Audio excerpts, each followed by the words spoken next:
صفحہ نمبر 153۔ اور سجدہ تلاوت بالاتفاق لازم ہوتی ہے اس شخص پر جس نے آیت سجدہ کی فارسی زبان میں غیر عربی میں تلاوت کی، خواہ اسے سمجھے یا نہ سمجھے۔ اگر کسی نے حرف سجدہ کی تلاوت یوں کی کہ اس سے پہلے بھی ایک کلمہ پڑھا اور بعد میں بھی ایک کلمہ ساتھ میں لایا تو بھی سجدہ تلاوت لازم ہوتی ہے، کیونکہ یہ پوری آیت سجدہ کے حکم میں ہوئی صحیح قول کے مطابق۔ اور سجدے کی آیتیں 14 ہیں، سورہ اعراف میں نمبر 1، نمبر 2 سورہ رعد میں، نمبر 3 سورہ نحل میں، نمبر 4 سورہ اسراء میں، نمبر 5 سورہ مریم، نمبر 6 سورہ حج آیت الف لام میم، نمبر 7 سورہ فرقان میں، نمبر 8 سورہ نحل میں، نمبر 9 سورہ سجدہ میں، نمبر 10 سورہ سعاد میں، نمبر 11 سورہ حامیم سجدہ میں، نمبر 12 سورہ نجم میں، نمبر 13 سورہ انشقت میں، نمبر 14 سورہ اقرا میں۔ سجدہ تلاوت ہر اس شخص پر لازم آتا ہے جو اسے سنے، اگرچہ اس کے سننے کا ارادہ نہ ہو، سوائے اس عورت کے جو کہ حائضہ یا نفسہ ہو، ان پر اس کی تلاوت اور سننے پر سجدہ لازم نہیں ہوتا۔ اسی طرح امام اور مقتدی پر بھی، جبکہ وہ دوسرے خطا مقتدی کے آیت سجدہ پڑھنے کے باعث سن لیں تو ان پر بھی سجدہ تلاوت واجب نہیں، لیکن اگر امام اور مقتدی نماز سے خارج شخص سے آیت سجدہ سنیں تو ان پر سجدہ تلاوت لازم ہے، لیکن نماز سے فارغ ہونے کے بعد کر لیا کرے گا۔ اور اگر اس صورت میں انہوں نے نماز میں سجدہ کیا تو وہ سجدہ اس کے لیے کفایت نہیں کرتا اور ظاہر روایت کے مطابق اس کی نماز فاسد نہ ہوگی۔ اور اگر کسی نے فارسی زبان میں تلاوت سنی اور وہ اس نے سمجھ لیا تو متعمد روایت کے مطابق اس پر سجدہ تلاوت لازم ہوگی، اور اگر اس نے اس کا معنی نہیں سمجھا تب بھی امام ابو حنیفہ کے نزدیک سجدہ واجب ہے، بشرطیکہ کہ کوئی اسے بتائے کہ سجدہ کی آیت ہے۔ اگر کسی سوئے ہوئے شخص یا کسی پاگل سے آیت سجدہ سن لی تو اس کے بارے میں اختلاف ہے۔ شیخ الاسلام نے فرمایا کہ سجدہ تلاوت لازم نہیں، کیونکہ ان دونوں میں تمیز نہیں، اس لیے وہ صحیح تلاوت نہیں کر سکتے۔ اور اگر اس شخص نے کسی پرندے سے سجدے کی آیت سنی یا سجدہ بازگشت سنی تو اس صورت میں سجدہ تلاوت لازم نہیں ہوتی۔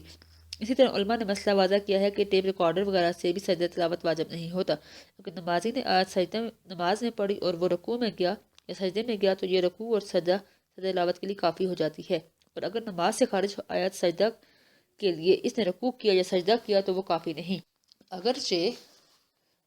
قاضی خان کے نزدیک مختار یہ ہے کہ یہ رکوع بھی اس کے لیے کافی ہے، اور اگر نمازی نے سجدہ کی آیت پڑھی اور رکوع میں گیا اور اس میں سجدہ تلاوت کی نیت بھی کی تو یہ رکوع اس کے لیے کافی ہو جاتی ہے، اور اگر نمازی نے سجدہ کی آیت پڑھی اور رکوع کرنے کے بعد سجدے میں گیا تو یہ نماز کا سجدہ اس سجدہ تلاوت کے لیے بھی کافی ہو جاتی ہے، اگرچہ اسے سجدہ تلاوت کا ارادہ نہ بھی کیا ہو، لیکن یہ اس صورت میں جب کہ آیت سجدہ کے بعد کی تلاوت لمبی نہ ہوئی، یعنی آیت سجدہ کے بعد 2 آیتوں سے زیادہ نہ پڑھی ہوں۔ اگر آیت سجدہ کی تلاوت کے بعد 2 سے زیادہ آیتیں پڑھی تو پھر نماز کا سجدہ اس کے لیے کافی نہیں۔ اگر کسی شخص نے کسی امام سے سجدہ کی آیت سنی اور اس نے اس شخص کی بالکل ابتدا نہیں کی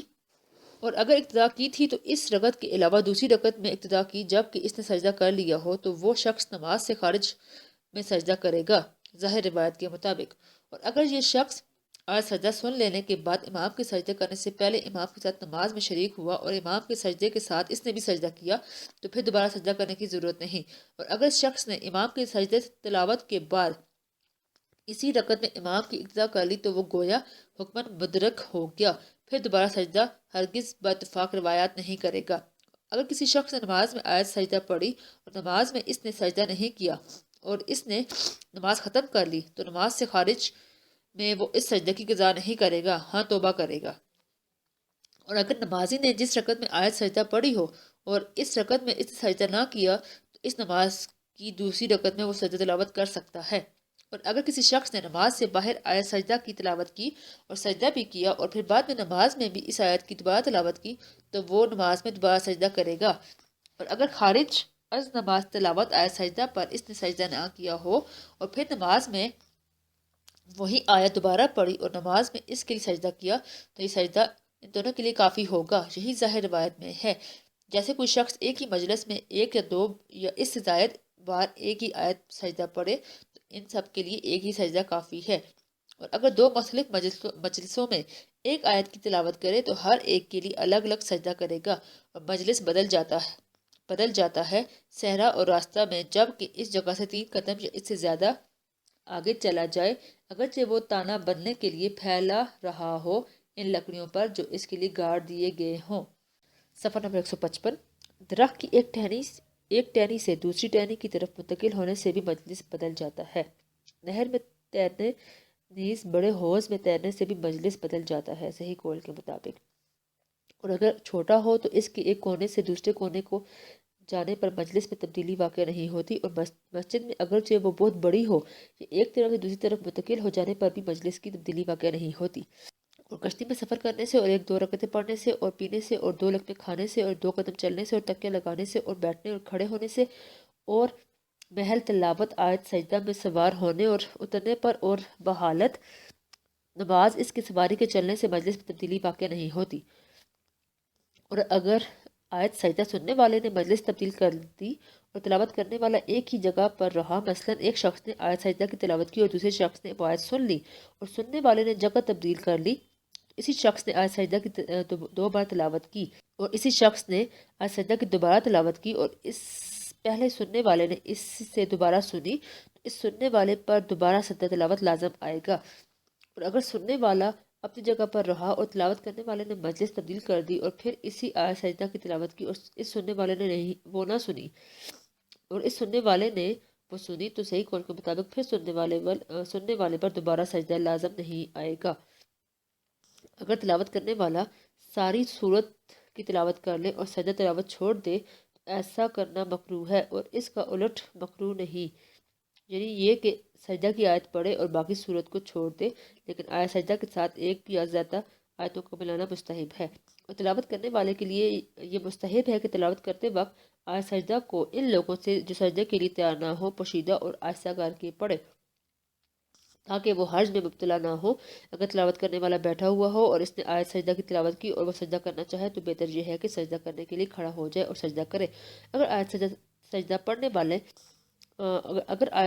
پڑھنے والا سجدہ کرنے لگے اور اسی آیت کا سننے والا بھی سجدہ کرنے لگے تو سننے والا تلاوت کرنے والے سے پہلے سجدے سے سر نہ اٹھائے، ایسا کرنا مستحب ہے، یہ کوئی لازمی بات نہیں،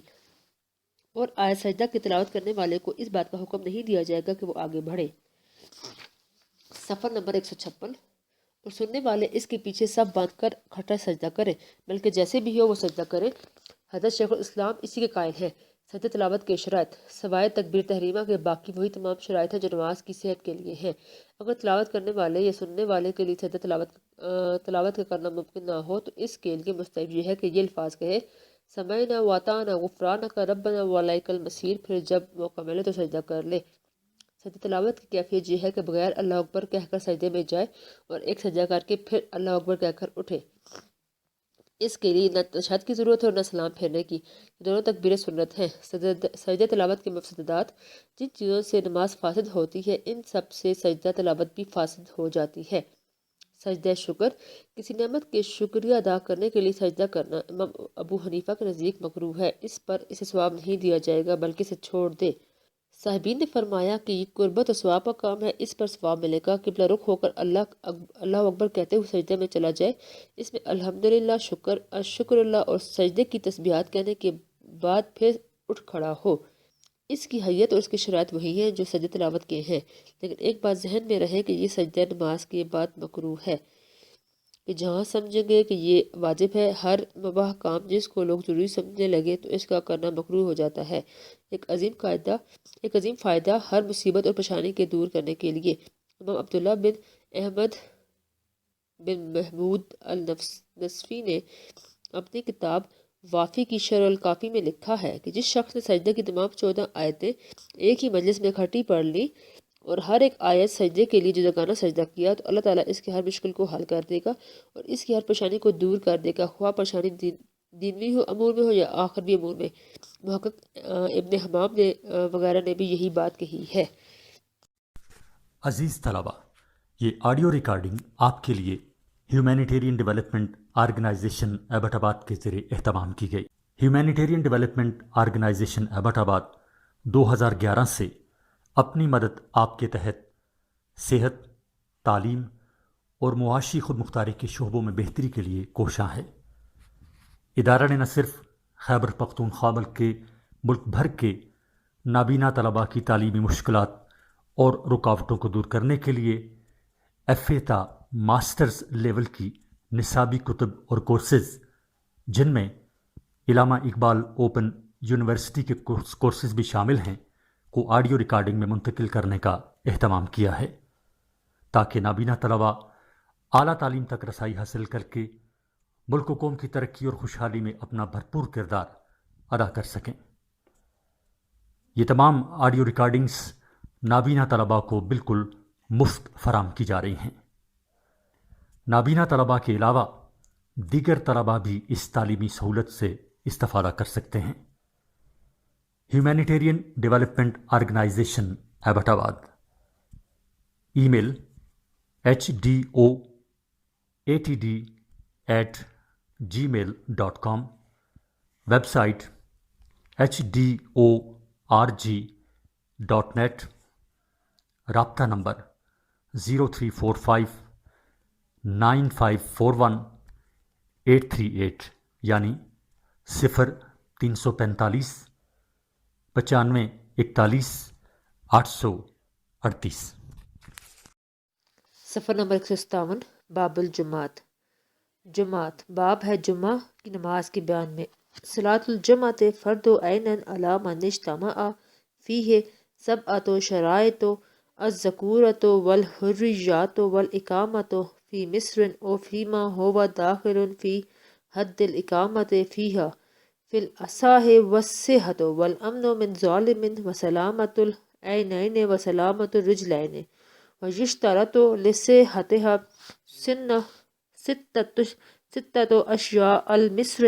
او فناؤہ والسلطان او نائبہ ووقت الظہر ولا تصح قبلہ وتبطل بخروجہ والخطبۃ قبلہ بقصدها فی وقتها وحضور احد لسماعها ممن تنعقد بهم جمعۃ ولو واحدا فی الصحیح والاذن العام۔ ترجمہ: نماز جمعہ فرض عین ہے ہر اس شخص پر جس میں 7 شرائط پائی جائیں: مرد ہونا اور آزاد ہونا اور شہر میں مقیم ہونا، ہر ایسے مقام پر جو شہر کے حد اقامت میں داخل ہو زیادہ صحیح روایت کے مطابق، اور تندرست ہونا اور ظالم سے معمون ہونا، اور دونوں آنکھوں کی سلامتی اور دونوں پاؤں کی سلامتی، اور جمعہ کی صحت کے لیے 6 چیزیں شرط ہیں: شہر یا فنا شہر ہونا، اور بادشاہ یا اس کے قائم مقام کا ہونا، اور ظہر کا وقت پس وقت سے پہلے صحیح نہیں ہوگی اور باطل ہو جائے گی وقت کے نکل جانے پر، اور اس سے پہلے خطبہ نماز جمعہ کی کثرت سے اس کے وقت میں اور کسی ایک شخص کا خطبہ کے سننے کے لیے حاضر ہونا ان لوگوں میں سے، اور کسی ایک شخص کا خطبے کے سننے کے لیے حاضر ہونا ان لوگوں میں سے جن سے جمعے کا انعقاد ہوتا ہو، اگرچہ ایک ہی ہو صحیح قول کے مطابق۔ اور اذان۔ صفحہ نمبر 158، والجماعۃ وہم ثلاثۃ رجال غیر الامام ولو کانوا عبیدا او مسافرین او مرضی والشرط بقاؤہم مع الامام حتی یسجد فإن نفروا بعد سجودہ اتمها بعدہ جمعۃ وإن نفروا قبل سجودہ بطلت ولا تصح بامرأۃ او صبی مع رجلین او وجاز للعبد والمریض ان یوم فیہا والمصر کل موضع لہ مفتی وامیر وقاض ینفذ الاحکام ویقیم الحدود وبلغت ابنیاتہ بنا فی ظاہر الروایت وإذا كان القاضی او الامیر مفتیا اغنى عن التعداد وجازت الجمعۃ بمنى فی الموسم للخلیفۃ او امیر الحجاز وصح الاقتصار فی الخطبۃ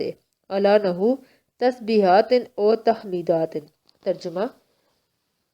اور اذان عام اور جماعت اور وہ جماعت 3 آدمی ہیں بغیر امام کے، اگرچہ غلام ہوں یا مسافر ہوں یا مریض ہوں، اور شرط یہ ہے کہ وہ رہے امام کے ساتھ یہاں تک کہ امام سجدہ کر لے۔ بس اگر امام کے سجدہ کرنے کے بعد یہی لوگ بھاگ جائیں، امام اکیلے جمعہ مکمل کر لے، اور اگر یہ لوگ بھاگ جائیں اس کے سجدہ کرنے سے قبل، تو جمعہ باطل ہو جائے گا اور صحیح نہیں ہوگا۔ عورت یا بچہ بواں 2 مردوں کی جماعت پر، اور جائز ہے غلام اور مریض کے لیے کہ اس کی امامت کرے، اور شہر ہر وہ جگہ جہاں مفتی اور امیر اور قاضی ہو کہ احکام کا نفاذ کرتا ہو اور حدود قائم کرتا ہو، اور اس کی عمارتیں منع کے بقدر ہوں ظاہر روایت کے مطابق۔ اور اگر قاضی یا امیر ہی مفتی بھی ہو تو مفتی، قاضی اور امیر یعنی 3 ہو تو یہ بے نیازی ہو جائے گی، اور جائز ہے جمعہ منع میں موسم حج میں خلیفہ وقت کے لیے یا امیر حجاز کے لیے، اور صحیح طریقہ ہے خطبہ میں ایک تسبیح یا ایک تمہید پر اکتفا کرنا۔ صفحہ نمبر 159۔ الکراہتا وسنن الخطبۃ ثمانیۃ عشر شیئا الطہارۃ وستر العورۃ والجلوس علی المنبر قبل الشروع فی الخطبۃ والاذان بین یدیہ کالاقامۃ ثم قیامہ والسیف بجسارات متقیا علیہ فی کل بلدۃ فتحت انواتا وبدونہ فی بلدات فتحت صلحا واستقبال القوم بوجہہ وبدایتہ بحمد للہ والثناء علیہ بما ہوا آلہ والشہادتان والصلاة علی النبی صلی اللہ علیہ وسلم والوعظ والتذکیر وقراءۃ آیات من القرآن وخطبتان والجلوس بین الخطبتین وعیادۃ الحمد والثناء والصلاة علی النبی صلی اللہ علیہ وسلم فی ابتداء الخطبۃ الثانیۃ والدعاء فیہا للمؤمنین والمؤمنات بالاستغفار لہم وان یسمع القوم الخطبۃ وتخفیف لخطبتین۔ ترجمہ: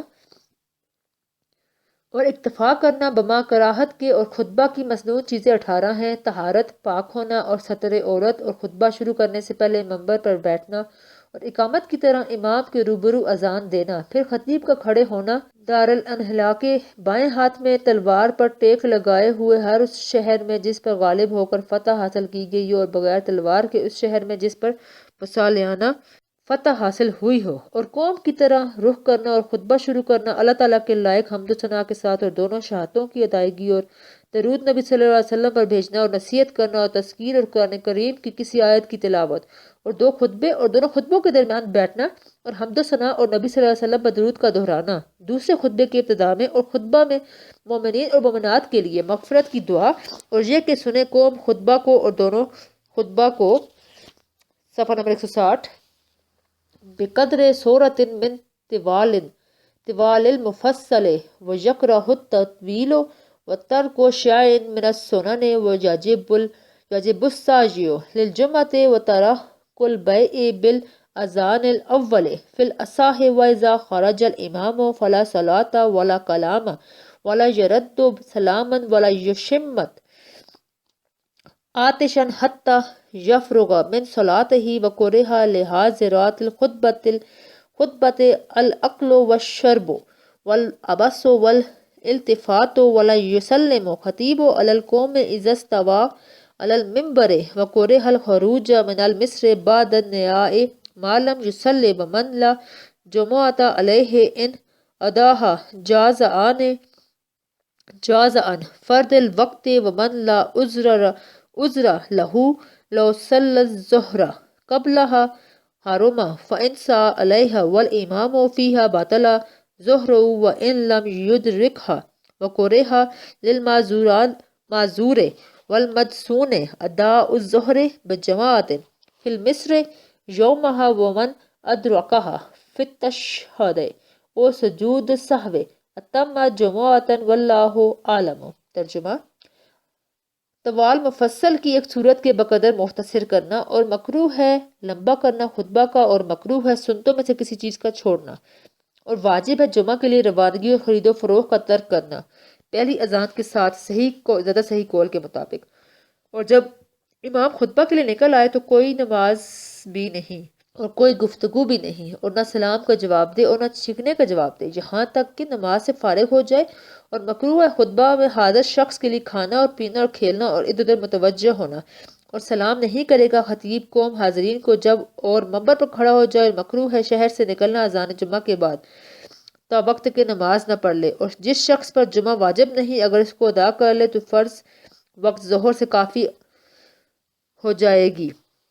اور وہ شخص جس کو کوئی عذر نہیں اگر جمعہ سے قبل ظہر پڑھ لے تو حرام ہے، پس اگر ظہر پڑھنے کے بعد جمعہ کو روانگی کرے اور امام نماز جمعہ میں ہو تو اس کا ظہر باطل ہو جائے گا چاہے اسے نماز جمعہ نہ ملی ہو۔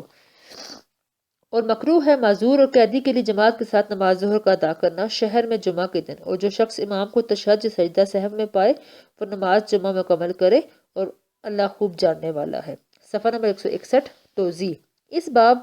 نماز جمعہ کے احکام بیان کیے جائیں گے۔ جمعہ کی نماز فرض ہے ہر اس شخص پر جس میں یہ 7 شرطیں پائی جائیں۔ یہ شرائط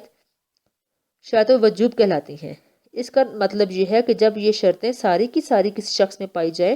تب یہ نماز اس پر لازم ہو جاتی ہے۔ اگر ان میں سے کوئی ایک شرط بھی نہ پائی جائے تو پھر اس کے ذمہ اس کا وجوب اور لزوم نہیں رہتا، اور وہ 7 شرطیں یہ ہیں۔ نمبر 1 مرد ہونا یعنی عورت پر لازم نہیں۔ نمبر 2 آزاد ہونا یعنی غلام پر لازم ہے۔ نمبر 3 شہر میں مقیم ہونا یا شہر کی ایسی جگہ میں مقیم ہونا جہاں پر باہر سے آنے والا مسافر مقیم کہلاتا ہے اور وہاں سے نکل جانے والا مسافر شمار ہوتا ہے۔ نمبر 4 صحیح صحت اور تندرستی کا ہونا یعنی بیمار پر لازم نہیں، بہت زیادہ بوڑھا ہونا بھی اس کے ضمن میں داخل ہے۔ نمبر 5 ظالم سے معمون ہونا، چنانچہ جو شخص کی ظالم سے چھپا ہوا اس پر بھی لازم نہیں۔ نمبر 6 آنکھوں سے سالم ہونا یعنی اندھا اور نابینا پر لازم نہیں۔ نمبر 7 پاؤں کا سالم ہونا یعنی چلنے کی طاقت رکھتا ہو، جو چل نہ سکتا ہو تو اس پر بھی لازم نہیں۔ ان شرائط کے علاوہ اور شرائط ہیں جو شرائط صحت کہلاتی ہیں، یعنی وہ شرطیں جن کے پائے جانے پر نماز جمعہ کی ادائیگی کی صحت موقوف ہے، وہ 6 ہیں۔ نمبر 1 شہر یا فنا شہر کا ہونا۔ فنا شہر سے مراد شہر کے آس پاس ایسی آبادی جو شہر والوں کی ضرورتیں پورا کرتی ہو، مثلا مقبرہ، عیدگاہ یا گھوڑ دوڑ وغیرہ کا میدان۔ چنانچہ دیہات اور چھوٹے چھوٹے گاؤں میں نماز جمعہ درست نہیں۔ نمبر 2 بادشاہ یا اس کے قائم مقام کا ہونا۔ نمبر 3 ظہر کا وقت ہونا، چنانچہ ظہر کے وقت سے پہلے نماز جمعہ درست نہیں، اور ظہر کے وقت کے نکل جانے پر بھی جمعہ کی نماز باطل ہو جاتی ہے۔ صفحہ نمبر 162۔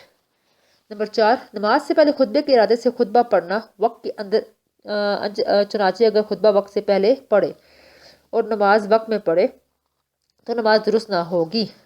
اور اگر کسی کے چھینک کے جواب میں خطیب نے یرحمک اللہ کہا تو یہ خطبے کے قائم مقام نہیں ہو سکتا، اور خطبے کے سننے کے لیے کسی شخص کا حاضر اور موجود ہونا جن سے جمعہ کا انعقاد ہوتا ہو، اگرچہ صحیح روایت کے مطابق وہ ایک ہی کیوں نہ ہو۔ نمبر 5 یہ کہ عام اجازت ہو، کسی پر کوئی پابندی نہ ہو، یہاں تک کہ اگر امام اپنے اس محل کا دروازہ بند کر دے جس میں وہ نماز جمعہ پڑھتا ہو اور کسی کو آنے کی اجازت نہ ہو تو جائز نہیں۔ نمبر 6 جماعت کا ہونا، لیکن اس کی تعداد کے بارے میں اختلاف ہے۔ ہمارے نزدیک اس کی تعداد کم از کم 3 آدمی ہے، امام کے علاوہ، اگرچہ وہ غلام ہوں یا مریض ہوں یا مسافر ہوں، لیکن یہ شرط ہے کہ یہ مقتدی امام کے ساتھ سجدے کی ادائیگی تک شریک رہیں۔ اگر یہ مقتدی امام کے ساتھ سجدہ کر لیں اور اس کے بعد چلے جائیں تو امام اس نماز کو جمعہ کی نماز پڑھ کر تمام کر لے گا، اور اگر یہ مقتدی امام کے ساتھ سجدہ کر لینے سے پہلے چلے جائیں تو امام ابو حنیفہ کے نزدیک جمعہ کی نماز باطل ہو جائے گی، اور جمعہ کی نماز ایک عورت یا ایک بچے اور دوسروں کے ہوتے ہوئے صحیح نہیں ہوتی، کیونکہ اس عورت اور بچہ دونوں امام بننے کی صلاحیت نہیں رکھتے، اور اگر غلام اور 2 آزاد مرد ہوں یا ایک مریض اور 2 صحیح مرد ہوں تو نماز درست ہوگی، کیونکہ غلام اور مریض دونوں کے لیے امام بننا درست ہے۔ مصر شہر کی تعریف کے بارے میں فرماتے ہیں کہ امام ابو حنیفہ کے نزدیک شہر ہر وہ جگہ ہے جہاں مفتی ہو، قاضی اور امیر ہو اور وہیں پر مقیم رہیں، جو احکام کا اجرا کر لیا کرتے ہوں اور حدود قائم کرتے ہوں، اور اس کی آبادی ظاہر روایت کے مطابق منا کی آبادی کے برابر ہو۔ اگر قاضی یا امیر ہی مفتی بھی ہو تو مفتی، قاضی اور امیر یعنی 3 کی تعداد سے بے نیازی ہو جائے گی۔ مقصد یہ کہ اگر قاضی عالم ہو، فتویٰ دینے کی صلاحیت رکھتا ہو، تو یہ ضروری نہیں کہ قاضی الگ ہو اور مفتی الگ ہو، بلکہ تنہا قاضی کا ہونا کافی ہے۔ منع میں حج کے موسم میں خلیفہ یا امیر الحج کے لیے جمعہ پڑھنا جائز ہے۔ اگر خطیب جمعے کے لیے صرف سبحان اللہ یا الحمدللہ کہنے پر اکتفا کرے تو کافی ہوگا اور خطبہ درست ہوگا، مگر کراہت تضییع کے ساتھ۔ صفحہ نمبر 163۔ خطبہ میں سنت تقریباً 18 چیزیں ہیں۔ نمبر 1 طہارت ہے، یعنی خطیب کے لیے چاہیے کہ وہ باوضو ہو، اگر بے وضو خطبہ دیا تو خطبہ صحیح ہوگا مگر کراہت کے ساتھ۔ نمبر 2 سطر عورت مسنون ہے، اگر اس کے بغیر خطبہ دیا تو بھی جائز ہے۔ نمبر 3 خطبہ شروع کرنے سے پہلے ممبر پر بیٹھنا۔ نمبر 4 خطیب کے سامنے اذان دینا، جیسے خطبے دینے کے بعد اقامت کہنا۔ نمبر 5 اذان کے بعد خطبہ دینے کے لیے کھڑا ہونا، اس طور پر کہ اس کے بائیں ہاتھ میں تلوار ہو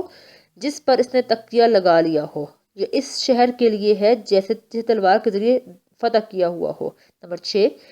اور جس شہر کو صلح کے ذریعے فتح کیا ہو تو اس میں تلوار پر ٹیک نہیں لگائے گا۔ نمبر 7 نمازیوں کی طرف رخ کر کے کھڑا ہونا۔ نمبر 8 اول الحمدللہ پڑھنا۔ نمبر 9 اللہ تعالیٰ کی تعریف بیان کرنا ایسے الفاظ کے ساتھ جو اس کے شایان شان ہو۔ نمبر 10 شہادتیں پڑھنا۔ نمبر 11 نبی اکرم صلی اللہ علیہ وسلم پر درود بھیجنا اور واعظ و نصیحت کرنا اور قرآن کریم کی کسی ایک آیت کا پڑھنا۔ نمبر 12 اور 2 خطبے دینا۔ نمبر 13 دونوں خطبوں کے درمیان بیٹھ جانا۔ نمبر 14 جب دوسرے خطبے کے لیے کھڑا ہو تو دوبارہ الحمدللہ انہا پڑھنا۔ نمبر 15 اور دوسرے خطبے کی ابتدا میں بھی ثنا پڑھنا اور رسول اللہ صلی اللہ علیہ وسلم پر درود بھیجنا۔ نمبر 16 دوسرے خطبے میں مومن مردوں اور عورتوں کے لیے دعا کرنا اور ان کے لیے مغفرت مانگنا۔ نمبر 17 اور مقتدیوں کے لیے یہ سنت ہے خطبوں کا سننا۔ نمبر 18 اور دونوں خطبوں کا طوال مفصل صورتوں میں سے ایک صورت کے برابر مختصر کرنا، یعنی مختصر خطبہ دینا۔ لمبے خطبے دینا مکروہ ہے۔ ان سنتوں میں سے کسی سنت کا ترک کرنا بھی مکروہ ہے۔ جمعہ کی نماز کے لیے آرام و سکون اور وقار کے ساتھ جانا واجب ہے، جلدی اور تیزی کے ساتھ نہیں، کیونکہ ایسا کرنا وقار کے خلاف ہے۔ صفحہ نمبر 164 صحیح قول کے مطابق ابتدائی اذان سن لینے کے بعد خرید و فروخت اور اسی طرح ہر وہ کام جو نماز کے لیے جانے میں مانع ہو چھوڑ دینا واجب بلکہ فرض ہے۔ جب امام خطبہ دینے کے لیے اپنے حجرے سے نکلے تو نمازی کے لیے نہ نماز پڑھنا جائز ہے اور نہ باتیں کرنا اور نہ کسی کے سلام کا جواب دینا اور نہ کسی کے چھینک کا جواب دینا یہاں تک کہ اپنے نماز سے فارغ ہو جائے۔ خطبہ میں موجود شخص کے لیے کھانا پینا کھیلنا اور ادھر ادھر کی دیکھنا مکروہ ہے، یعنی ان تمام چیزوں سے بچنے کی کوشش کرے گا جن چیزوں سے نماز میں بچنے کی کوشش کرتا ہے۔ جب خطیب ممبر پر کھڑا ہو جائے تو اپنے مقتدیوں پر سلام نہیں کرے گا۔ جمعہ کے دن اذان جمعہ ہونے کے بعد شہر سے ان لوگوں کے لیے جن پر نماز جمعہ فرض ہو باہر نکلنا مکروہ ہے جب تک اس نے نماز نہ پڑھی ہو، چنانچہ اگر زوال سے پہلے مصر سے کوئی نکلے تو کوئی حرج نہیں۔ جن لوگوں پر نماز جمعہ فرض نہیں، انہوں نے اگر نماز جمعہ پڑھ لی تو یہ ظہر کے وقتی نماز کے مقائم ہو جائے گی، یعنی اب اسے ظہر کی نماز نہیں پڑھنی پڑے گی۔ جس شخص کو کوئی عذر نہ ہو اور وہ جمعہ کی نماز سے پہلے ظہر کی نماز پڑھ لے تو ایسا کرنا حرام ہے، لیکن اس کا انعقاد اس بات پر موقوف ہے کہ اگر وہی شخص نماز جمعہ کے لیے چل پڑا اور گھر سے چل پڑنے کے وقت امام نماز جمعہ میں مصروف تھا اور اسے اس بات کی توقع تھی کہ وہ جماعت کو پا سکے گا تو اس کے ظہر کی نماز باطل ہوگی، یعنی اس کی فرضیت باطل ہو جائے گی اور وہ نفل میں شمار ہوگی اگرچہ وہ اس نماز میں امام کے ساتھ شریک نہ ہو سکا ہو۔ صحیح قول کے مطابق معذوروں یعنی مریض، غلام اور مسافر اور قیدی کے لیے جمعہ کے دن مصر میں جماعت کے ساتھ ظہر کی نماز کا پڑھنا مکروہ ہے، یعنی نماز تو صحیح ہوگی لیکن ایسا کرنا موضوع نہیں۔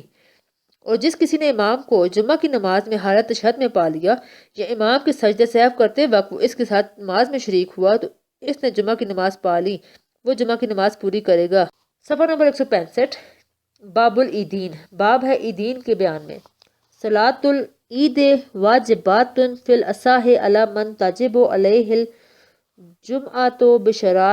بشرائطہا سوى الخطبۃ فتصح بدونہا مال اساعت کما لو قدمت الخطبۃ علی صلاۃ العید وندب فی العید ثلاثۃ عشر شیئا ان یاکل وان یکون الماکول تمرا ووترا ویغتسل ویستاک یتطیب ویلبس احسن ثیابہ ویؤدی صدقات الفطر ان وجبت علیہ ویظہر الفرج والبشاشۃ وکثرت الصدقات حسب طاقتہ والتبکیر وہو سرعۃ الانتباہ والابتکار وہو المسارعۃ الی المصلی والصلاۃ۔ ترجمہ: نماز عید واجب ہے زیادہ صحیح قول کے مطابق ہر اس شخص پر جس پر جمعہ واجب ہے، شرائط جمعہ ہی کے ساتھ سوا خطبے کے، پس صحیح ہو جائے گی عید کی نماز بغیر خطبے کے بما گناہ و کراہت کے، جیسا کہ اگر مقدم کر دیا جائے خطبہ نماز عید پر، یہ مکروہ اور خلافت سنت ہے۔ اور مستحب ہیں عید میں 13 چیزیں، یہ کہ کچھ کھا لے نماز عید سے قبل، اور یہ کہ کوئی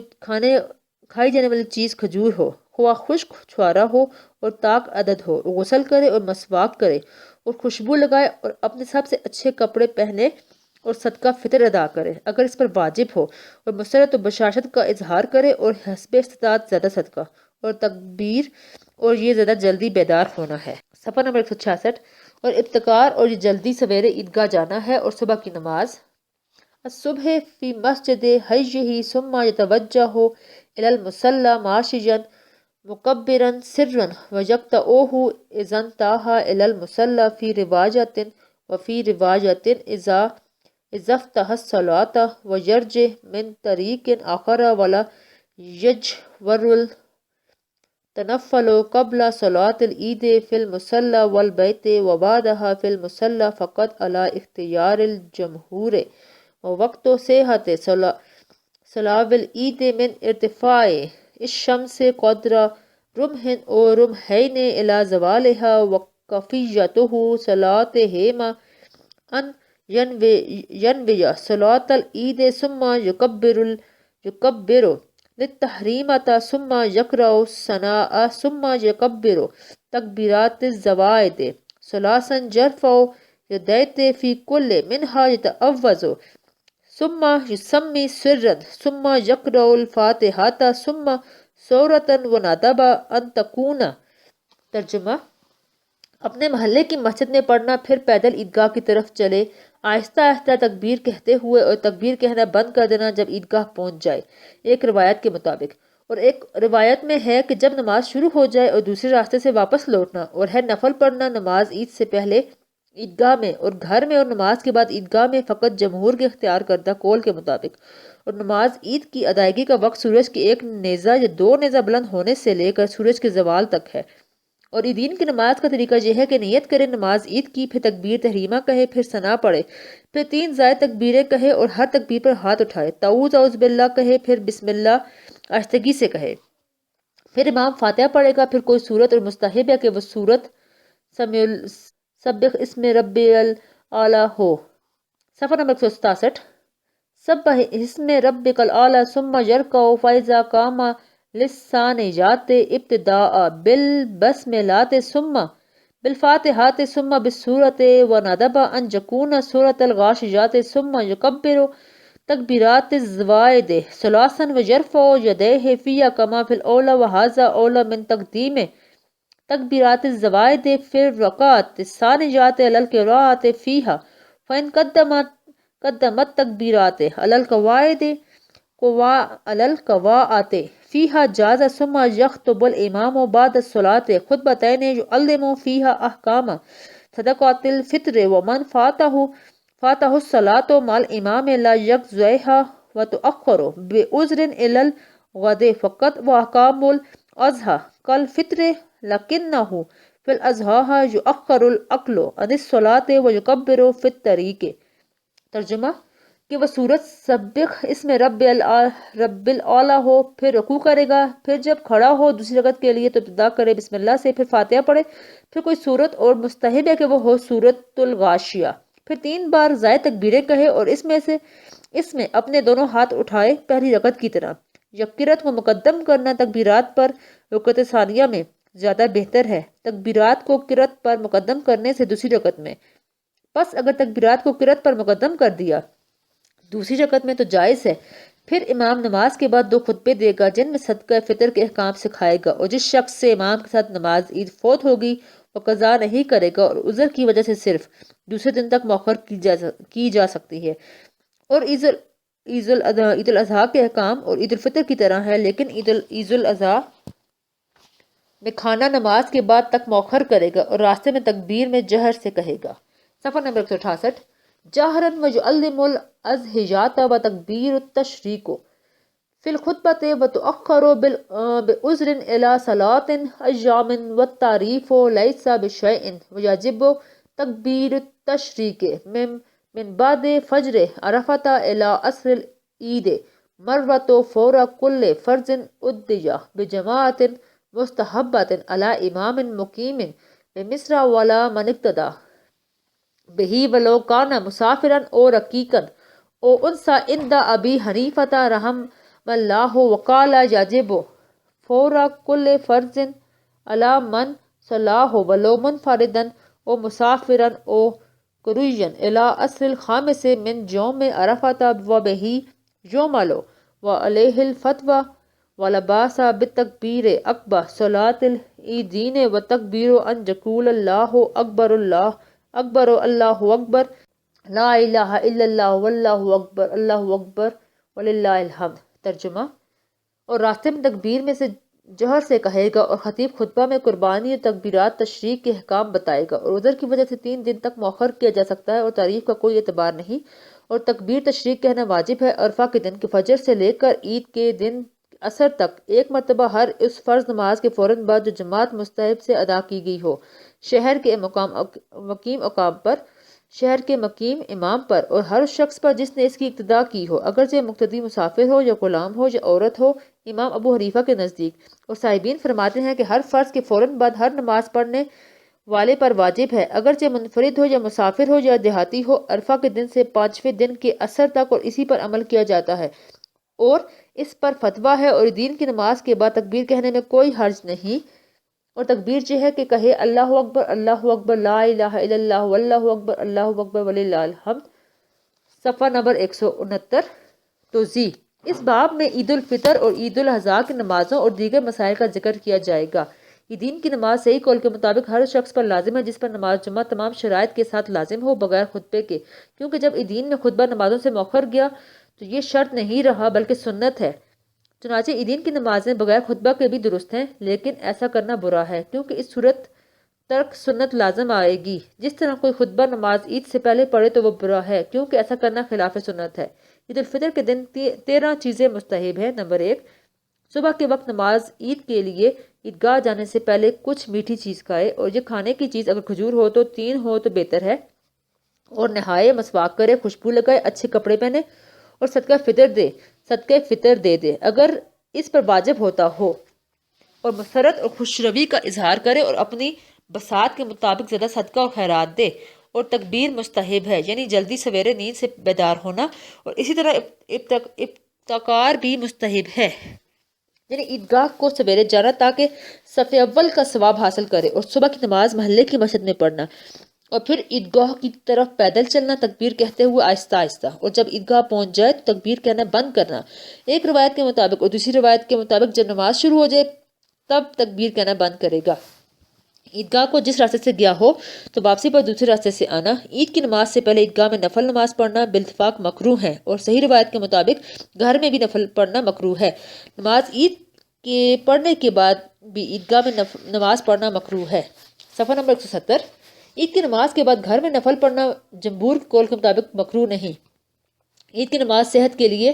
ابتدائی وقت سورج کے طلوع ہونے کے بعد 1 یا 2 نیزے بلند ہونے کے بعد، اور آخری وقت سورج کے زوال سے کچھ تھوڑی دیر پہلے تک ہے۔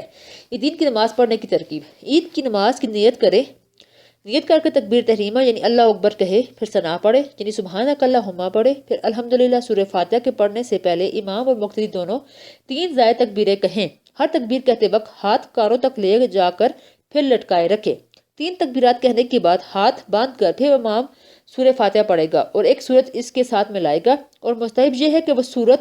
سبح اسم ربک الاعلیٰ پوری کی پوری ہو، پھر رکوع اور سجدہ کر کے جب دوسری رکعت کے لیے کھڑا ہو تو پہلے بسم اللہ، پھر سورہ فاتحہ اور پھر سورت پڑھے، اور اس دوسری رکعت میں حل تک حدیث الغاشیات کا پڑھنا مستحب ہے۔ سورت کے ختم ہونے پر پھر امام اور مقتدی دونوں 3 تکبیرات زائد کہیں پہلے کی طرح، یعنی ہر تکبیر کہتے وقت ہاتھ اٹھا کر پھر نیچے لٹکائے گا۔ 3 تکبیرات کے بعد چوتھی تکبیر رکوع کے لیے کہہ کر رکوع میں چلا جائے اور یوں نماز ختم کرے۔ اس دوسری رکعت میں سورت کو پڑھنے کے بعد تکبیرات کہنا بہتر ہے بنسبت اس کے قرأت سے پہلے تکبیرات کہے۔ اگر دوسری رکعت میں تکبیرات زائد و قرأت سے پہلے پڑھ لے تو جائز ہیں۔ نماز ختم ہو جانے کے بعد پھر امام 2 خطبے دے گا جس میں صدقہ فطر کے احکام بیان کرے گا، اور جس کسی سے عید کی نماز امام کے ساتھ پڑھنے سے فوت ہو گئی تو پھر اس کی قضا نہیں لائے گا۔ اگر کسی عذر کی وجہ سے تمام لوگ پہلے دن نماز نہ پڑھ سکیں تو اگلے دن اسے پڑھ لیں گے، 1 دن سے زیادہ تاخیر منقول نہیں۔ عید قربان کے اکثر احکام عید الفطر کی طرح ہے سوائے اس کے کہ عید الاضحیٰ میں کھانا مؤخر کرے گا نماز سے، لیکن یہ حکم استحبابی ہے اور نماز سے پہلے کھانے میں کوئی کراہت نہیں۔ نمازی عیدگاہ کو جاتے وقت راستے میں بلند آواز تکبیر کہیں گے اور امام خطبے میں قربانی اور تکبیرات تشریق کے احکام سکھائے گا، اور عذر کی وجہ سے عید قربان کی نماز 3 دن تک مؤخر کرنے کی اجازت ہے۔ صفحہ نمبر 171۔ اور جس طرح حاجی لوگ عرفات میں جبل عرفات پر کھڑے ہوتے ہیں، اسی طرح یہاں پر لوگ ان کے ساتھ مشابہت کے طور پر کسی ٹیلے پر کھڑا ہونا چاہیں تو ایسا کرنے کا کوئی اعتبار نہیں، بلکہ صحیح روایت کے مطابق ایسا کرنا مکروہ ہے، کیونکہ یہ دین میں اختراع ہے۔ تکبیرات تشریق کا بیان۔ ایک بار تکبیر تشریق عرفہ کے دن صبح کی نماز سے لے کر عید کے دن عصر کی نماز تک ہر فرض نماز کے فوراً بعد جو مستحب جماعت کے ساتھ ادا کی گئی ہو، اس امام پر جو کہ شہر میں مقیم ہو اور ان کے سارے مقتدیوں پر خواہ وہ مسافر ہوں یا غلام ہو یا عورتیں ہوں، بلند آواز کے ساتھ کہنا واجب ہے، امام ابو حنیفہ کے نزدیک۔ اور صاحبین فرماتے ہیں کہ ہر فرض نماز کے بعد فوراً تکبیر تشریق پڑھنا واجب ہے، اگر اس نے نماز تنہا پڑھی ہو یا مسافر ہو یا دیہاتی ہو۔ عرفہ کے دن کے 5ویں دن کے نماز اثر تک یہ کل 30 نمازیں بنتی ہیں، یہ ایام تشریق کہلاتی ہیں۔ صاحبین کا قول معمول بہا ہے اور یہی قول مفتی بے ہے، اور یہی قول مبنی پر احتیاط ہے۔ اور تکبیر کے الفاظ یہ ہیں: اللہ اکبر، لا الہ الا اللہ، واللہ اکبر، اللہ اکبر وللہ الحمد۔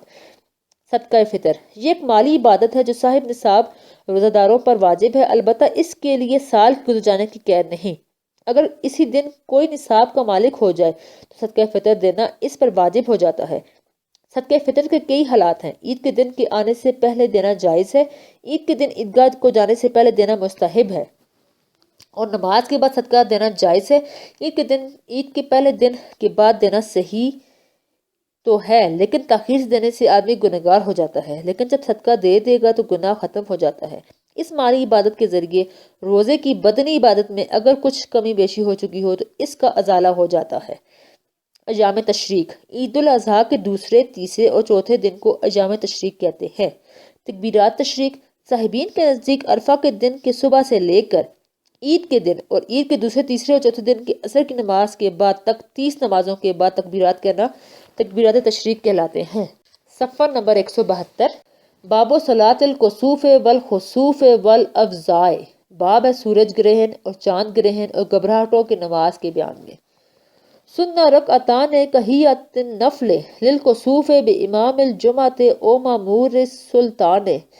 بلا اذان ولا اقامۃ ولا جہر ولا خطبۃ بل ینادی الصلاۃ جامعۃ وسنہ تطویلہما وتطویل رکوعہما وسجودہما ثم یدعو الامام جالسا مستقبل القبلۃ ان شاء او قائما مستقبل الناس وہو احسن ویؤمنون علی دعائہ حتی یکمل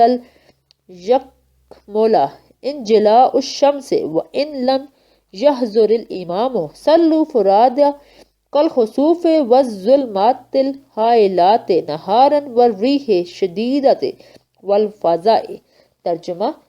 مسنون ہے 2 رکعت پڑھنا نفل کے مانند سورج گرہن کے لیے جمعہ کے امام کے ساتھ یا بادشاہ کے مامور کے ساتھ، بغیر اذان کے اور بغیر امامت کے اور بغیر جہر کے اور بغیر خطبے کے، بلکہ پکارے کہ الصلاۃ جامعۃ، اور مسنون ہے ان دونوں رکعتوں کا طویل کرنا اور ان کے رکوع اور سجود کو طویل کرنا۔ پھر امام قبلہ رخ بیٹھ کر دعا کرے اگر چاہے، یا لوگوں کی طرف رخ کر کھڑے ہو کر، اور یہ زیادہ اچھا ہے، اور لوگ اس کی دعا پر آمین کہتے جائیں یہاں تک کہ سورج کا روشن ہونا مکمل ہو جائے۔ اور اگر امام حاضر نہ ہوا ہو تو اکیلے نماز پڑھیں، جیسے چاند گرہن میں اور دن میں ہیبت ناک تاریکی میں اور شدید آندھی میں اور گھبراہٹ میں۔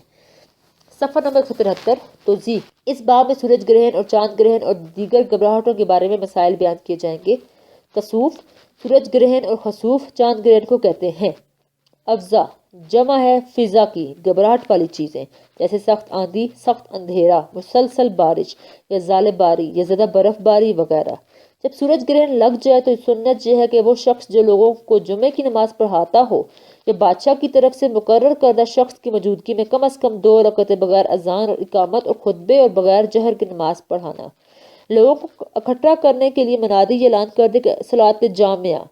پھر قیام بھی لمبی کر کے اس میں لمبی صورتیں جیسے سورہ بقرہ وغیرہ پڑھے، اور پھر رکوع بھی لمبے کرے اور سجدے بھی اسی طرح لمبی کرے۔ پھر نماز سے فراغت کے بعد امام یا تو قبلہ رخ بیٹھے یا مقتدیوں کی طرف رخ کر کے دعا کیا کرے، اور یہی بہتر ہے، اور مقتدی آمین کہتے جائیں گے یہاں تک کہ مکمل طور پر سورج روشن ہو جائے۔ اور اگر امام موجود نہ ہو تو پھر جماعت کے ساتھ نہیں بلکہ اکیلے پڑھیں گے، جس طرح چاند گرہن کے وقت اکیلے پڑھتے ہیں۔ اس میں جماعت کے ساتھ نماز پڑھنا منقول نہیں۔ نفلیں پڑھیں، توبہ استغفار کریں اور خیر و عافیت کی دعائیں مانگیں۔ دن کو خوفناک تاریکی چھا جانے کے وقت، سخت خوفناک آندھی کے وقت، زلزلوں اور بجلیوں کے گرنے کے وقت اور وبائی امراض وغیرہ میں بھی یہی عمل کرنا مسنون ہے۔ رسول اللہ صلی اللہ علیہ وسلم کے زمانے میں ایک مرتبہ سورج گرہن کا واقعہ پیش آیا اور اتفاقاً اس دن حضور صلی اللہ علیہ وسلم کے صاحبزادے ابراہیم کی وفات کا واقعہ بھی پیش آیا تھا۔ تو عام لوگوں کا یہ خیال تھا کہ یہ آپ کے صاحبزادے کے انتقال کے باعث ایسا ہوا، تو حضور صلی اللہ علیہ وسلم نے خطبہ دیا اور یہ بات واضح کر دی کہ سورج اور چاند اللہ تعالیٰ کی نشانیوں میں سے ہیں، ان کو کسی کی موت وغیرہ سے کوئی تعلق نہیں ہوتا، بلکہ یہ سب کچھ اللہ تعالیٰ کی منشا کے مطابق ہوتا رہتا ہے۔ صفحہ نمبر 174، باب الاستسقاء، باب بارش کے لیے نماز پڑھنے کی بیان میں۔ لہو صلاۃ من غیر جماعت ولہو استغفار یستحب الخروج لہو ثلاثۃ ایام مشاۃ فی ثیاب خلفات وسیلۃ او مرقعۃ متذللین متواضعین خاشعین للہ تعالی ناکسین رؤوسہم مقدمین الصدقات کل یوم قبل خروجہم ویستحب اخراج الدواب وشیوخ الاکبار والاطفال وفی مکہ وبیت المقدس ففی المسجد الحرام والمسجد الاقصی یجتمعون وینبغی ذلک ایضا لأہل مدینۃ نبی صلی اللہ علیہ وسلم ویقوم الامام مستقبل القبلۃ رافعا یدیہ والناس قعود مستقبلین القبلۃ یؤمنون علی دعائہ یقول اللہم اسقنا غیثا مغیثا ہنیئا مریئا غدقا محللا سوخا طبقا دائما وما اشبہہ سرا او جہرا ولیس فیہ قلب رداء ولا یقذرہ زمی۔ ترجمہ،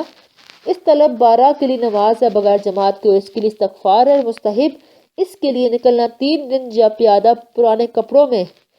دھلے ہوئے یا پیبند دار عاجز بن کر تواضع کرنے والے اور خشوع کرنے والے اللہ تعالیٰ کے لیے سروں کو جھکائے ہوئے ہر دن نکلنے سے پہلے صدقہ دینے والے مستحب ہے مویشیوں کا نکلنا اور عمر رسیدہ لوگوں کا نکالنا اور بچوں کا نکالنا اور مکہ اور بیت المقدس میں پس مسجد حرام میں اور مسجد اقصی میں اکٹھے ہوں اور مدینہ نبی صلی اللہ علیہ وسلم کے باشندوں کے لیے بھی یہ موضوع ہے اور امام قبلہ رخ کھڑا ہوگا ہاتھوں کو اٹھائے ہوئے اور لوگ قبلہ رخ بیٹھے ہوں گے، اس کی دعا پر امین کہتے ہوں گے۔ امام یوں کہے گا، اے اللہ ہمیں پانی دینے والی خوشگوار بارش سے سیراب کر جو باعث برکت و خوشگواری ہو، سرسبزی و شادابی عطا کرنے والے، تیزی سے چھا جانے والی اور زمین کا احاطہ کرنے والی اور مسلسل ہو، اور ایسی اس جیسی دعا مانگے آہستہ یا بلند آواز سے، اور اس پر چادر کا پلٹنا نہیں ہے اور اس کو ذمہ نہیں آئے گا۔ صفحہ نمبر 176، توضیح، اس باب میں استسقاء کے بارے میں مسائل بیان کیے جائیں گے۔ استسقاء کے معنی ہے سیرابی طلب کرنا، جب بارش بند ہو جائے اور خشکی عام ہو اور بارش کی ضرورت ہو تو بغیر جماعت کے لوگ نماز پڑھیں۔ بغیر جماعت کے نماز پڑھنے کے قائل حضرت امام ابو حنیفہ ہیں اور صحیح فرماتے ہیں کہ امام بجماعت 2 رکعتیں پڑھائے گا جہر کے ساتھ، عیدین کی طرح اذان اور اقامت کے بغیر، اور طلب بارہ کے لیے استغفار کرے گا، اور 3 دن تک شہر سے باہر پیدل چل کر نکلنا، پرانے کپڑے پہن کر جو دھلے ہوئے ہوں یا پیبند لگے ہوئے ہوں، اللہ کے سامنے عاجزی کرتے ہوئے، تواضع اور خشوع کے ساتھ سروں کو جھکائے ہوئے، اور ہر دن نکلنے سے پہلے صدقہ اور خیرات دیتے ہوئے نکلیں، اور چوپایوں اور عمر رسیدہ بوڑھوں اور کم سن بچوں کو ساتھ باہر نکالنا مستحب ہے۔ مکہ مکرمہ اور بیت المقدس میں مسجد حرام اور مسجد اقصی میں اکٹھے ہوں، اور مدینہ والوں کے لیے مناسب اور موزوں یہ ہے کہ وہ مسجد نبوی میں اکٹھے ہوں، اور دعا کے وقت امام بھی قبلہ رخ کھڑا ہو کر ہاتھ اٹھائے اور لوگ قبلہ رخ بیٹھے ہوئے ہوں، امام کی دعا پر آمین کہتے ہوں۔ صفحہ نمبر 176، دعا کے الفاظ جو کتاب میں ہیں ان کا ترجمہ یہ ہے، اے اللہ ہمیں سیراب کر دے ایسی بارش سے جو تکلیف سے چھڑانے والی ہو، خوشگوار، ظاہری طور پر نافع ہو اور باطنی طور پر مفید ہو، سرسبزی اور شادابی لانے والی ہو، بڑی بوندوں والی، زیادہ پانی اور زیادہ خیر والی ہو، اور سطح زمین کو سبزی سے ڈھانپنے والی ہو، اور زمین پر تیزی سے پڑنے والی ہو، اور عام اور مسلسل ہو، حاجت اور ضرورت کے پورا ہونے تک، یا اس جیسی اور دعائیں مانگنے آہستہ آہستہ یا بلند آواز سے۔ اور نماز استسقاء میں چادر کا پلٹنا مصنون نہیں، ذمہ نماز استسقاء میں شریک نہیں ہوگا کیونکہ یہ طلب رحمت کا موقع ہے۔ صفحہ نمبر 177،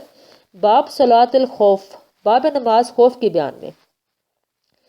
ہی یا جائزات بحضور عدو و بخوف غرق او حریق واذا تنازع القوم فی الصلاۃ خلف امام واحد فیجعلهم طائفتین واحدات بإعزاء العدو ويصلي بالأخرى ركعة من الثنائيات وركعتين من الرباعيات المغرب وتمضي هذه إلى العدو مشاة وجاءت تلك فصلى بهم ما بقي وسلم وحده فذهبوا إلى العدو ثم جاءت الأولى وتموا بلا قراءة وسلموا ومضوا ثم جاءت الأخرى إن شاءوا صلوا ما بقي بقراءة وإن اشتدت الخوف صلوا ركبانا. ترجمہ: اور یہ نماز خوف جائز ہے دشمن کے سامنے ہونے کے وقت اور ڈوب جانے یا جل جانے کے باعث، اور اگر جگڑ پڑیں لوگ ایک ہی امام کے پیچھے نماز پڑھنے میں تو امام ان کے دو گروہ بنا لے، ایک گروہ دشمن کے سامنے رہے اور دوسرا گروہ کو نماز پڑھائے، ایک رکعت میں دو گانا میں سے اور دو رکعت چہار گانا یا نماز مغرب میں اور چلا جائے یہ گروہ دشمن کی طرف چلتے ہوئے اور وہ دوسرا گروہ آ جائے تو ان کے باقی نماز پڑھا لے اور اکیلے نماز پھیر دے، پھر یہ دشمن کی طرف جائیں، پھر پہلا گروہ آ جائے اور نماز پوری کر لیں بغیر قرات کے اور سلام پھیریں اور جائیں، پھر دوسرا گروہ آ جائے، اگر چاہیں باقی نماز پڑھیں۔ صفحہ نمبر 178۔ فراد یل بالاماء الى ای جہت قدروا ولم تجز بلا حضور العدو ويستحب حمل السلاح في الصلاة عند الخوف وإن لم يتنازعوا في الصلاة خلف إمام واحد والأفضل صلاة كل طائفات بإمام مثل حالة الأمن۔ ترجمہ: قرات کے ساتھ اور اگر بہت زیادہ خوف ہو تو سواری پر تنہا اشارہ سے نماز پڑھیں جس رخ پر قادر ہو، اور جائز نہیں نماز خوف بغیر دشمن کے سامنے ہونے کے، اور مستحب ہے ہتھیار لگائے رکھنا نماز خوف کے دوران، اور اگر لوگ ایک ہی امام کے پیچھے نماز پڑھنے پر جھگڑا نہ کریں تو ہر گروہ کا الگ امام ہے کہ پیچھے نماز پڑھنا بہتر ہے حالت امن کی طرح۔ توضیح: اس باب میں نماز خوف کے مسائل بیان کیے جائیں گے۔ خوف کی نماز اس وقت شروع ہے جب دشمن سامنے موجود ہو یا ڈوبنے کا خطرہ ہو یا جل جانے کا خطرہ ہو۔ اگر لوگ آپس میں جھگڑنے لگے اور چاہتے ہوں کہ اسی ایک امام کے پیچھے نماز پڑھیں گے تو ان کو دو حصوں میں بانٹا جائے گا، ایک گروہ دشمن کے سامنے حفاظت کے لیے کھڑا ہو اور دوسرا گروہ اس امام کے ساتھ نماز میں شریک ہو۔ اگر دو رکعتی نماز ہو تو یک رکعت امام کے ساتھ پڑھ لیں، اور 4 رکعتی یا 3 رکعتی نماز ہو تو 2 رکعتیں امام کے ساتھ پڑھ لیں۔ اس کے بعد وہ میدان کا کارزار میں دشمن کے مقابلے میں چلی جائے اور دوسرا گروہ آ کر امام کے ساتھ نماز میں شریک ہو، 1 یا 2 رکعتیں امام کے ساتھ پڑھ کر امام سلام پھیرے گا اور یہ گروہ میدان کارزار میں چلی جائے گی، اور سابقہ گروہ اگر واپس اپنی سابقہ جگہ پر آنا چاہے تو یا اپنی جگہ پر بقیہ نماز کو اس طرح پوری کرے کہ وہ قرات وغیرہ نہیں کریں گے کیونکہ یہ لاحق ہیں تو وہ حکمن امام کے پیچھے پڑھنے والی ہیں، نماز پوری کر کے سلام پھیریں گے اور دشمن کے بالمقابل چلے جائیں گے، اور دوسرا گروہ وہ پہلی جگہ آ کر آنا چاہے تو یا اپنی جگہ پر رہ کر نماز پڑھنا چاہے، صفحہ نمبر 179، تو وہ مسبوق کی طرح بقیہ نماز قرات کر کے پوری کرے گی۔ رسول اللہ صلی اللہ علیہ وسلم نے خوف کی نماز یوں ہی پڑھی ہے، اگرچہ اس کے بارے میں روایات مختلف ہیں، ان میں زیادہ صحیح 16 مختلف روایتیں ہیں، اور رسول اللہ صلی اللہ علیہ وسلم نے 24 بار نماز خوف پڑھی ہے، اگرچہ سب طریقوں سے پڑھنا جائز ہے، لیکن یہ طریقہ مذکورہ ظاہر قرآن کے زیادہ مطابق ہے، اور اگر زیادہ خوف ہو اور وہ حملہ کے خطرے سے اس طرح بھی نہیں پڑھ سکتے ہوں تو پھر سوار ہو کر چلتے ہوئے اکیلے جس طرف بھی رخ ہو اشارے سے پڑھ لیا کریں، کیونکہ نماز ایک ایسی عبادت ہے جو کسی حالت میں بھی چھوڑی نہیں جا سکتی، تو جس طرح پڑھنے پر قدرت پائے اسی طرح پڑھ لیا کرے، اور اگر دشمن سامنے موجود نہ ہو تو پھر نماز خوف پڑھنا جائز نہیں، اور خوف اور خطرہ کے وقت ہتھیار لگائے ہوئے نماز پڑھنا مستحب ہے۔ اگر لوگ آپس میں اس بات پر نہ جھگڑتے ہوں کہ اسی ایک امام کے پیچھے نماز پڑھیں گے تو بہتر یہ ہے کہ ہر گروہ علیحدہ علیحدہ امام کے پیچھے پوری نماز امن کی حالت میں پڑھ لے تاکہ دوران نماز اس آنے جانے سے بچا جا سکے۔ صفحہ نمبر 180، باب احکام الجنائز، باب میت کے احکام کے بارے میں۔ یسن توجیہ المختصر للقبلۃ علی یمینہ وجاز استلقاء ویرفع راسہ قلیلا ویلقن بذکر الشہادتین عندہ من غیر الحاح ولا یؤمر بہا وتلقینہ فی القبر مشروع وقیل لا یلقن وقیل لا یؤمر بہ ولا ینہی عنہ ویستحب للأقرباء المختدر وجیرانہ الدخول علیہ ویتلون عنده سورۃ یاسین وستحسن سورۃ الرعد واختلفوا فی اخراج الحائض والنفساء من عنده فإذا مات شد لخجاه وغمد عیناه ويقول محمدہ بسم اللہ وعلی ملت رسول اللہ صلی اللہ علیہ وسلم۔ ترجمہ: مسنون ہے قریب المرگ شخص کو دائیں کربٹ پر قبلہ رخ کرنا اور جائز ہے چت لٹانا، اور اس کا سر تھوڑا اٹھایا جائے گا اور اس کو شہادتیں کے پڑھنے کی تلقین کی جائے گی بغیر اصرار کے، اور ان کے پڑھنے کا اس کو امر نہیں کیا جائے گا، اور ان کی تلقین کرنا قبر میں بھی مشروع ہے، اور کہا گیا ہے کہ تلقین نہیں کی جائے گی، اور کہا گیا ہے کہ نہ اس کا کہا جائے گا اور نہ اس سے منع کیا جائے گا۔ اگر کوئی کرے مستحب ہے قریب المرگ شخص کے اقارب اور پڑوسیوں کے لیے کہ اس کے پاس جائیں اور اس کے پاس سورہ یاسین کی تلاوت کریں، اور سورہ رات کی تلاوت مستحسن قرار دی گئی ہے۔ اور حیض اور نفاس والی عورتوں کے اس کے پاس سے ہٹانے کے بارے میں علماء مختلف ہیں۔ پھر جب مر جائے کہ دونوں جبڑے باندھ دیے جائیں اور آنکھیں بند کر دی جائیں، اور آنکھیں بند کرنے والا یوں کہے: اللہ کے نام پر اور رسول صلی اللہ علیہ وسلم کی ملت پر۔ صفحہ نمبر 181۔ اللہم یسر علیہ امرہ وسہل علیہ ما بعدہ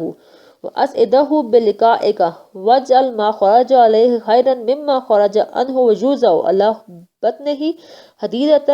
لئلا ینفخ وتوضع یداہ بجنبہ ولا یزوج وضعہما علی صدرہ وتقرأ قراءۃ القرآن عندہ حتی یغسل والعباس بالاعلام الناس بموتہ ویعجل بتجہیزہ فیوضع کما مات علی سریر مجمر وترا ویوضع کیف اتفق علی الصح ویستر عورتہ ثم جرد عن ثیابہ وودع الا ان یکون صغیر لا یعقل الصلاۃ بلا مدمدات واستنشاق الا ان یکون۔ ترجمہ: اے اللہ اس کا معاملہ آسان فرما دے اور بعد میں آنے والا مرحلہ بھی آسان فرما دے، اور اسے اپنی ملاقات کی سعادت سے نواز دے، اور جس کی طرف اس کی روادگی ہوئی ہے آخرت کو اس سے بہتر بنا دے جس سے نکل گیا ہے دنیا سے، اور اس کے شکم پر لوہار رکھا جائے گا تاکہ پھول نہ جائے، اور دونوں ہاتھ پہلوؤں پر رکھے جائیں گے، اور جائز نہیں ان کا سینے پر رکھنا، اور اس کے پاس قرأت کی تلاوت کرنا مکروہ ہے، قرآن کی تلاوت کرنا مکروہ ہے، یہاں تک کہ غسل دے دیا جائے، اور لوگوں کو اس کی موت کی اطلاع دینے میں کوئی حرج نہیں، اور اس کی تیاری کفن و دفن میں جلدی کی جائے گی، پس جیسے ہی مر جائے اسے تخت پر رکھا جائے گا۔